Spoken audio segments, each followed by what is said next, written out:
कुरुक्षेत्र के महायुद्ध में उस समय मौजूद लगभग सभी शक्तिशाली योद्धाओं ने भाग लिया। कितने ही योद्धा वीर गति को प्राप्त हो गए थे और कुछ अपने युद्ध कौशल के बल पर अंत तक जीवित रहे थे। लेकिन कुछ ऐसे भी योद्धा थे जिन्होंने कुरुक्षेत्र युद्ध से दूरी बना ली थी। अगर वह सब भी इस युद्ध में भाग लेते तो युद्ध और भी प्रलयंकारी हो जाता। कौन थे वो योद्धा और क्यों उन्होंने युद्ध से दूरी बना ली थी, आइए जानते हैं इस वीडियो में। कृपया इसे अंत तक अवश्य देखिएगा। ओम गणपति चैनल आपका अभिनंदन करता है। सनातन धर्म के साथ संबंधित रोचक तथा ज्ञानवर्धक वृतांतों के लिए चैनल को सब्सक्राइब अवश्य करें। अगर वीडियो पसंद आए तो लाइक और शेयर करें। आइए अब चलते हैं वीडियो की ओर। कृपया हमारे दूसरे चैनल सुनो कथा को सब्सक्राइब करें, जिसमें हम हमारे धर्म ग्रंथों से ली गई कथाएं डालते हैं। लिंक आपको डिस्क्रिप्शन बॉक्स में मिल जाएगा। आइए अब चलते हैं वीडियो की ओर। परशुराम जी जैसे महान ऋषि कभी इस आधार पर पक्ष नहीं चुनते कि कौन किस पक्ष से लड़ रहा है, चाहे वह उनका प्रिय ही क्यों न हो। वह किसी भी कीमत पर धर्म का समर्थन करने में विश्वास रखते थे। परशुराम जी एक ब्राह्मण थे और एक ब्राह्मण को बिना किसी धार्मिक कारण के कभी अनावश्यक मानव हत्या में भाग नहीं लेना चाहिए। परशुराम जी ब्राह्मण होते हुए भी केवल धर्म के लिए ही सभी अधार्मिक क्षत्रियों का काल बन गए थे। उन्होंने कार्तवीर्य अर्जुन का वध भी कर दिया था। भीष्म के साथ उनके युद्ध करने का भी एक कारण था। परशुराम जी एक परित्यक्त महिला के सम्मान के लिए वे युद्ध लड़ रहे थे। यहाँ तक कि असत्य बोलने पर उन्होंने कर्ण को भी क्षमा नहीं किया था। दुर्योधन जो कि अधर्म की मूल जड़ थी, उनके पक्ष से वे कभी भी युद्ध न करते। और पांडव पक्ष में स्वयं भगवान विष्णु के अंश नर नारायण थे। यहाँ तक कि महाभारत के उद्योग पर्व अध्याय 96 के अनुसार परशुराम जी कौरवों को समझाने के लिए पहुँचे थे और उन्होंने सबको नर नारायण और दम्बोदव की कथा सुनाते हुए कहा था,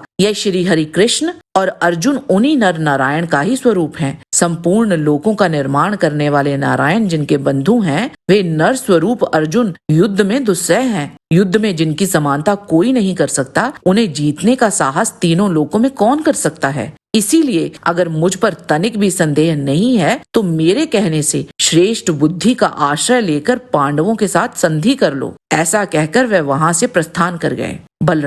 बलराम जी भीम और दुर्योधन दोनों के ही गुरु थे, लेकिन महाभारत में वर्णित है कि बलराम जी को दुर्योधन अधिक प्रिय थे और वह दुर्योधन को भीम की अपेक्षाकृत अधिक कुशल योद्धा मानते थे। श्री कृष्ण से नारायणी सेना पाकर जब दुर्योधन बलराम जी से मिलने गए थे, तब वहां बलराम जी ने दुर्योधन को इस प्रकार उत्तर दिया था, तुम्हारे लिए मैंने श्री कृष्ण को बाध्य करके कहा था कि हमारा दोनों पक्षों के साथ समान रूप से संबंध है। राजन, मैंने ये बात बार बार दोहराई है, परंतु श्री कृष्ण को जची नहीं और मैं श्री कृष्ण को छोड़कर एक क्षण भी अन्यत्र कहीं ठहर नहीं सकता। अतः मैं श्री कृष्ण की ओर देखकर मन ही मन इस निश्चय पर पहुंचा हूँ कि मैं ना तो अर्जुन की सहायता करूंगा और ना ही दुर्योधन की। पुरुष रतन, तुम भरत वंश में उत्पन्न हुए हो, जाओ क्षत्रिय धर्म के अनुसार युद्ध करो। कुरुक्षेत्र युद्ध आरंभ होने से पहले भी बलराम जी पांडवों के शिविर में पहुंचे थे। वहां बलराम जी ने भगवान श्री कृष्ण की ओर देखते हुए कहा,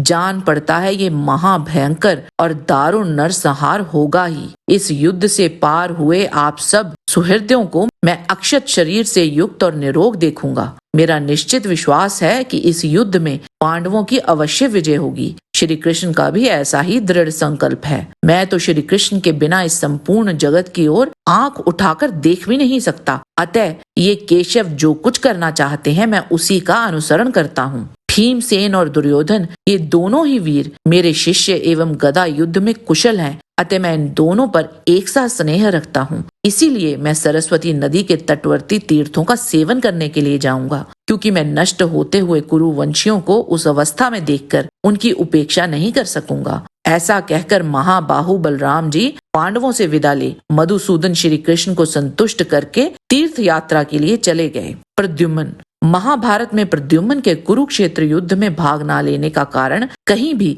स्पष्ट रूप से वर्णित नहीं किया गया है। प्रद्युम्न के साथ उनके भ्राता सांब तथा प्रद्युम्न के पुत्र अनिरुद्ध ने भी कुरुक्षेत्र युद्ध में भाग नहीं लिया था। अगर वो भाग लेते भी तो अपने पिता श्री कृष्ण और अपने गुरु अर्जुन के विरुद्ध युद्ध लड़ते, ऐसी संभावना कम ही थी। प्रद्युम्न अति शक्तिशाली योद्धा थे। उन्होंने अकेले ही कर्ण, भीष्म, जरासंध तथा अन्य कई कुरु योद्धाओं को बंदी बनाकर एक मायावी गुफा में डाल दिया था। वह पराक्रम में अर्जुन के ही समान थे और हो सकता है वह युद्ध में भाग लेकर अपने गुरु और पिता का वैभव कम नहीं करना चाहते थे। परंतु अगर वह भी पांडवों के ही पक्ष से लड़ते तो शायद युद्ध की अवधि 18 दिन की ना होती। और वहीं बात करें सांब की, तो उन्होंने दुर्योधन की पुत्री का स्वयंवर से अपहरण कर लिया था। हालांकि यह दुर्योधन की इच्छा के विरुद्ध था और बलराम जी को बीच बचाव करना पड़ा था। सांब अहंकारी और हठी प्रवृत्ति के थे। उनका युद्ध में क्या निर्णय होता इसका भी वर्णन नहीं है,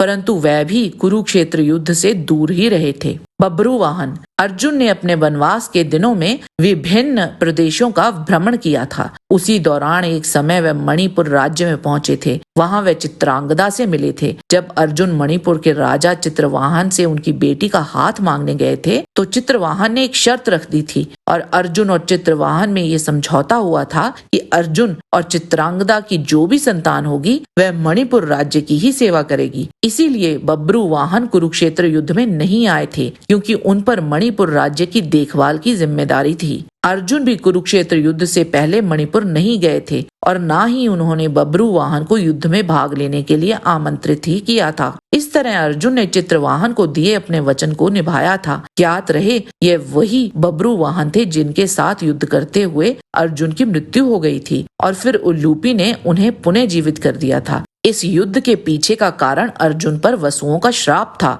जिसका ज्ञान उल्लूपी को हो गया था, पर अर्जुन उससे अनजान थे। इस पर हमने विस्तार से एक वीडियो बनाया था, आप उसे देख सकते हैं। रुक्मी।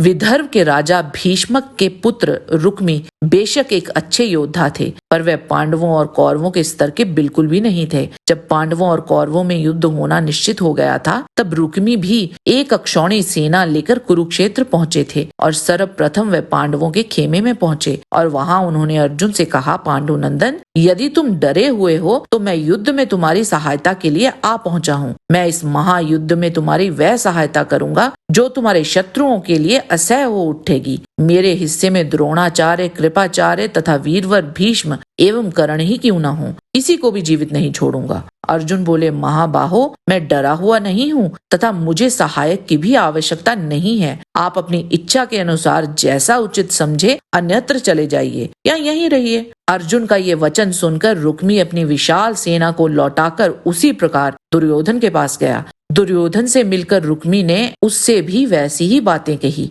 तब अपने को शूरवीर मानने वाले दुर्योधन ने भी उसकी सहायता लेने से इनकार कर दिया। दोनों पक्षों ने जब उसे अपने साथ लेने से मना कर दिया तो वह अपने नगर लौट आया था। इनके अतिरिक्त कई योद्धा तो ऐसे थे जिनको कुरुक्षेत्र युद्ध से पहले ही मार दिया गया था। अगर वह सब भी जीवित रहते तो उनमें से अधिकांश योद्धा कौरव पक्ष से ही लड़ते, जो इस युद्ध को और भी रोचक बना देते। आज के वीडियो में बस इतना ही। आशा करते हैं कि आपको आज का वीडियो पसंद आया होगा। इसे लाइक अवश्य करें। जाने से पहले चैनल को सब्सक्राइब करेंगे तो हमें बहुत खुशी होगी। किसी भी प्रकार की त्रुटि के लिए आप सबसे क्षमा याचना चाहते हुए आपसे निवेदन है कि प्रेम पूर्वक परम पिता परमात्मा को मन में धारण करें और बोलें, वैदिक सनातन धर्म की सदा ही जय।